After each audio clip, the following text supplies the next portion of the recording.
Respiratory. Hi, my name is Amy and I'm a respiratory care student with the respiratory care department. And I see that you have come in and you're just having a little troubles breathing.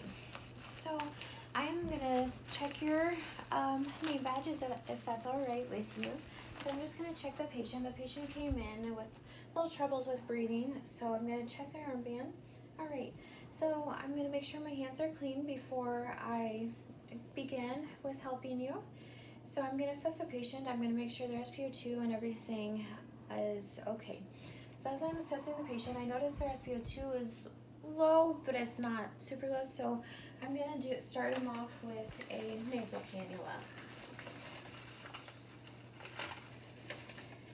He was just having a little troubles catching their breath. So I'm just going to give this at 2 liters per minute just to give them support. So with this, I'm going to put this around your head, and I need to have you leave this in your nose.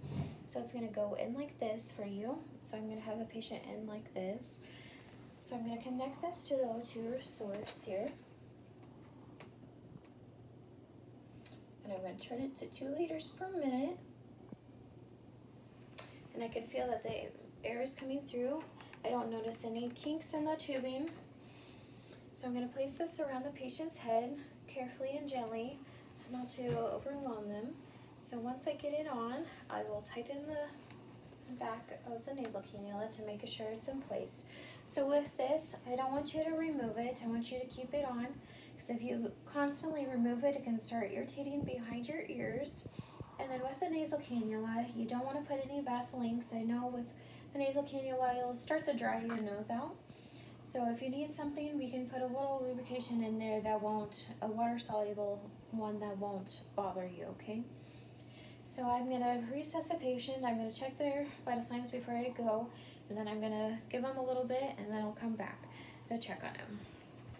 So I left the patient's room, and then I come back, and I notice their face is super red, and I notice that the patient is not a COPD patient, but it is in the middle of winter. So I'm going to keep in mind, so I notice their SpO2 is still okay, so which means the patient is having, is a sign of carbon dioxide poisoning. So I'm going to change the patient to a non-rebreathing mask.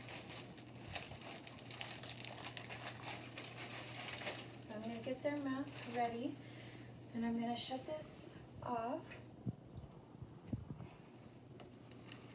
I'm going to remove this from the patient, and I'll set that in a safe place, and I will get my non-rebreather mask ready. So I'm going to attach the tubing to the non-rebreather mask right here. Make sure there's a tight seal on that, and then I'm going to open up the bag and make sure it has no kinks in it to make sure it's going to be able to be inflated properly. So I'm going to set this in here.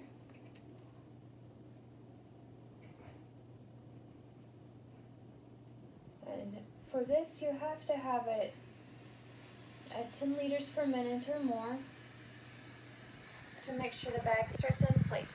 So with the non-rebreather mask, you need to make sure this stays inflated for when they inhale. So like when they inhale, the bag doesn't completely deflate like this. If it completely deflates, then we need to raise it up a little more to make sure it keeps.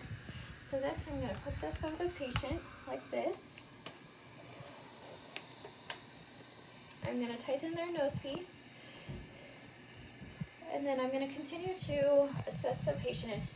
And I'm going to make sure the patient is okay and to get an ABG, make sure their ABG starts to go back to normal, make sure their CO2 is coming down and that their O2 stays to where it needs to be. All right, and so after I assess the patient and the patient is starting to go good, I will come back after a bit and make sure they are doing okay.